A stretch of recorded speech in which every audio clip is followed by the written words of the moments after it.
ओम शांति। दोस्तों, दुनिया भर में लोग जब मंदिरों में जाते हैं तो उन फ्लॉलेस और प्योर डेटीज़ को देखकर हैरान होते हैं। हम सब जानते हैं, भारत कभी एक गोल्डन स्पैरो था, पवित्र था। आज 21 मार्च 2026 की मुरली में बाबा हमें बताते हैं कि वो प्योर देवता कहाँ गए और ये दुख की दुनिया कैसे बनी। बाबा कहते हैं, अभी तुम कलयुग में दुख धाम में बैठे हो। यही भारत कभी स्वर्ग था, 100% पवित्र, सुख शांति का दैवी स्वराज्य था। एक वक्त था जब लोग इस देश को गॉड्स गार्डन मानते थे। अभी तो भारत का नाम डुबो दिया है। भारत जो स्वर्ग था, अब नर्क बना हुआ है। जो आत्माएं कभी मास्टर्स ऑफ द वर्ल्ड थीं, वो 84 जन्म लेते लेते आज भिकारी बन गई हैं। 84 जन्म लेते लेते अब नर्कवासी बन गए हो। आप अपनी इस फॉलन स्टेट को देखकर थक गए हैं, तो अब वक्त आ गया है अपनी सुप्रीम टीचर को पुकारने का। इंसान ने भगवान के बारे में कितने मिथ बना लिए हैं। कुछ लोग सोचते हैं भगवान मछली में आए, कुछ कहते हैं वाइल्ड बोर में आए। इस ज्ञान मार्ग में ये लॉजिक काम नहीं करता। बाबा इस सबसे बड़े मिथ को लॉजिक से तोड़ते हैं। बाबा पूछते हैं, अब मैं बैठ तुमको सब राज समझाता हूँ। बाबा ने बताया है कि मैं साधारण तन में प्रवेश करता हूँ। अगर भगवान एनिमल फॉर्म में आता तो वो इंसानों को डेटी कैसे बनाता? ऐसे थोड़े ही कहेंगे कि मैं मच्छी, कच्छ या पत्थर आदि में प्रवेश करता हूँ। मनुष्य को देवता बनाने के लिए मुझे जरूर मनुष्य तन ही चाहिए। गॉड लॉजिक को फॉलो करता है। वो एक ह्यूमन मीडियम चूज करता है ताकि हमसे बात कर सके। लाइफ में बहुत सी हैबिट्स, गुस्सा और वीकनेसेस हैं जिन्हें हम वाइसेस यानी विकार कहते हैं। उन पर जीत कैसे पाएं? दुनिया में लोगों ने तांत्रिक मंत्रास और वशीकरण मंत्रास बना लिए हैं, लेकिन बाबा हमें यूनिवर्स का सबसे पावरफुल शिव मंत्र देते हैं। मैं फिर से तुमको राजयोग और ज्ञान सिखलाने आया हूँ।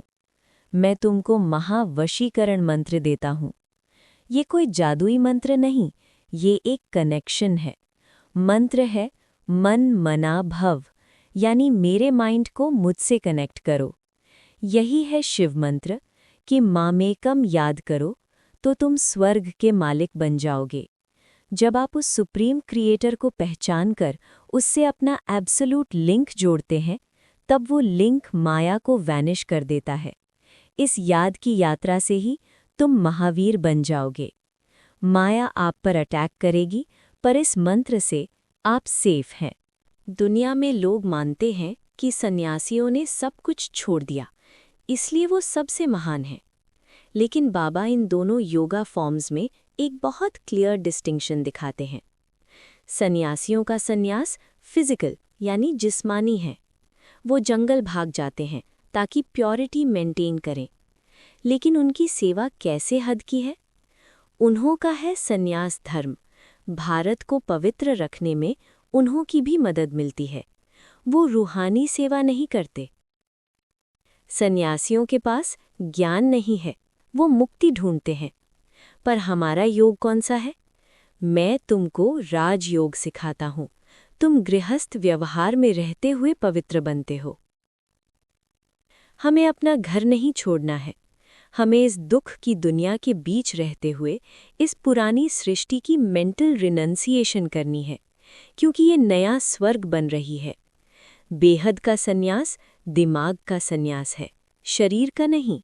हम अक्सर सिचुएशन पर, लोगों पर या माया पर ब्लेम डालते हैं, लेकिन दुख तब तक लगता है जब तक हम सेल्फ डिसिप्लिन्ड नहीं हैं। आज के वरदान में बाबा हमें स्वधर्मनशीन बनने का ट्रिक सिखाते हैं। बाबा कहते हैं, स्वधर्मनशीन बनो। जैसे दुनिया में कहते हैं अपनी सीट पर बैठो, ऐसे तुम भी आत्मिक सीट पर स्थित रहो। आत्मा की ओरिजिनल सीट पीस है। अगर कोई आपसे बुरा बिहेव कर रहा है और आप गुस्सा करते हैं, तो आपने अपनी सीट छोड़ दी। अगर कोई भी बात में हलचल होती है, इसका मतलब स्वधर्म की सीट पर नहीं बैठे हो। बाहर का एनवायरनमेंट बदलेगा, पर मास्टर सेल्फ डिसिप्लिन्ड इंसान उन वाइब्रेशन से ऊपर उठा होता है। मास्टर सेल्फ डिसिप्लिन माना कोई भी हलचल करने वाला संस्कार व वाइब्रेशन हमें अपनी सीट से हिला न सके। बी इम्यून टू परधर्मा। Stop pointing fingers at others and start mastering your own self. दुनिया में लोग पीएचडी करते हैं, किताब पढ़ते हैं ताकि अथॉरिटी बन सकें, लेकिन इस ज्ञान में असली अथॉरिटी कौन है? बाबा कहते हैं, अनुभवी की अथॉरिटी सभी अथॉरिटीज़ में ऊंच गाई जाती है। अथॉरिटी वो नहीं है जो सिर्फ मुरली के पॉइंट्स रिकॉल करता है। अथॉरिटी वो है जिसने उन पॉइंट्स को प्रैक्टिकल यूज़ किया है। जो मुरली के ज्ञान का मंथन कर उसे अपने जीवन में अप्लाई करते हैं, वही अनुभव की अथॉरिटी बनते हैं। जब प्रॉब्लम आए तो चेक कीजिए, क्या आप ज्ञान को यूज़ कर रहे हैं या मुरली के पॉइंट सिर्फ दिमाग में हैं? खजाने का मालिक खजाने को कार्य में लाता है। अपने ज्ञान को प्रैक्टिकली यूज़ कीजिए और अनुभव की अथॉरिटी बनकर दिखाएं, तभी आप माया को नॉकआउट कर पाएंगे। इस वीडियो के इंट्रो में हमने 10,000 वर्ड्स की स्क्रिप्ट की बात की थी, लेकिन फाइनल ट्रांसफॉर्मेशन 10,000 वर्ड्स से नहीं, वो 1 सेकंड की एक सोच से आती है। बाबा का अव्यक्त इशारा बिल्कुल डायरेक्टली हमारे वीकनेसेस, कमजोरियों पर टारगेट करता है। अव्यक्त स्थिति बनाने के लिए सिर्फ एक शब्द याद रखो, मास्टर, मालिक।